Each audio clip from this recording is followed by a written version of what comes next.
Coming to you live from the Chicagoland area. It is currently 35 degrees outside and sleeting. Wouldn't recommend coming here to visit. But today I'm gonna attempt the PR box squat of 515, and I'm gonna make a new contrast with that box squat. So I'll see you guys in the gym.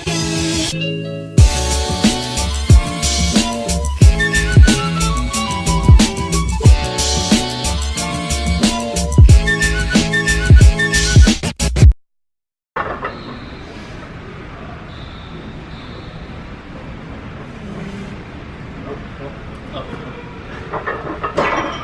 515 was the most I've ever went for. Didn't get it, but I think next week, try it next week and actually get it.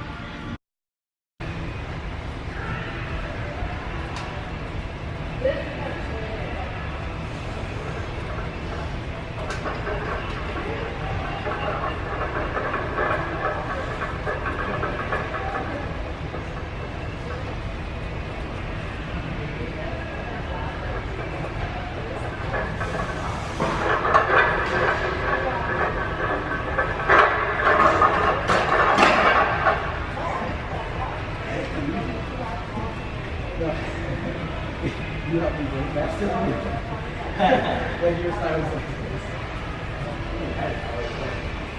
this. So I just got done hitting that new PR of 515 pounds. I said in the last video that I was going to go for that again this week and hit it, and it felt good to actually cleanly squat 515. So it's a new PR. I'm gonna take you guys through the rest of this contrast cycle raw. Gonna go with some sled pushes now, and then I'm gonna do a couple, then a kettlebell swing, and then a vertical jump exercise at that vent over there. So I'm gonna take you guys through the rest of the cycle. Here we go. I'm just gonna really put the camera on the ground, no cuts.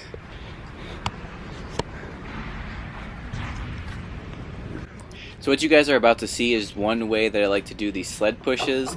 If you guys don't have access to a sled, you could push a weight plate on the ground, and I'll put a video clip up of that here.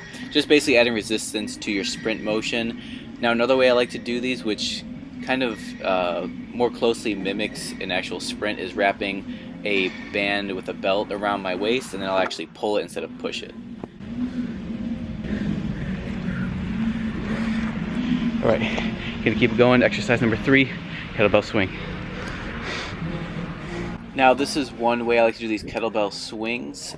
Here you'll see me doing them one arm. Now with these I like to focus on swinging down, so dropping into a squat, kind of letting the kettlebell drift back a little bit, and then I'll thrust up with my hips, so my arm isn't actually doing a lot of the work here. It's mainly my hamstrings and my glutes pushing through.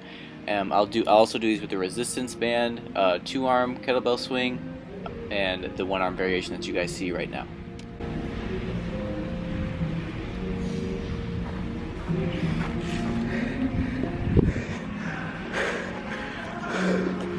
Alright, last one's going to be the vent touch.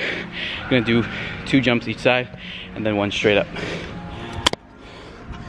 So the main thing I'm working on with these vent touches is jump technique, more specifically just working on my penultimate. So before I actually lined up to jump at this vent, I walked out how many feet from my point of takeoff was to the vent, and I measured it out to be about 9 feet, which was about the same distance that I measured out in a previous video talking about doing a penultimate drill. So with these I practiced 2 times doing a right-left jump, and then 2 times left-right, and then I also did 1 attempt just from a vertical takeoff. So with this contrast style training, I like to work in exercises that kind of break up the approach and even the takeoff phase to my vertical jumper when I'm dunking. So in this one, doing the box squat is I'm going down to a similar depth as I would if I was going to actually jump.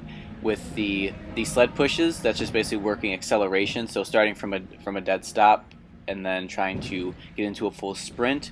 And then the third one was the kettlebell swing. That one has is less closely related to the approach of my jump. I was just trying to work more of my posterior, so hamstrings and glutes. And then the last exercise that you guys see here is obviously working jump technique specifically. So when I do these contrast styles, I just like to break it up and work different motions that would kind of carry over to my jump. Alright, so I missed 3 of those. Missed the last 2 with the left, right, and then the last vertical, just straight up one. But overall, this contrast cycle went good. I like the idea of doing the sled pushes after getting the PR, and then working the jump exercises. I always like to work on some kind of technique with jumping, so working in those just like an extra, and then doing the kettlebell swings to hit more of like the hamstring glute area. So that's it for this contrast cycle. Thank you guys for watching. Stay tuned for dunking. So one general thing I wanted to add about training is that I'm sure you guys have noticed from my YouTube channel, if you followed me for the past couple years, is that I don't really structure my workouts. I just like to try random stuff, do it for fun, and I'll still progressively load in these contrast cycles or just in my training in general. But mainly I like to use training as a way to just have fun, challenge myself, and just kind of create a balance with jumping, because I learned in the past that if you don't have that balance, then you just wear your body out and you get injured. So have fun with it.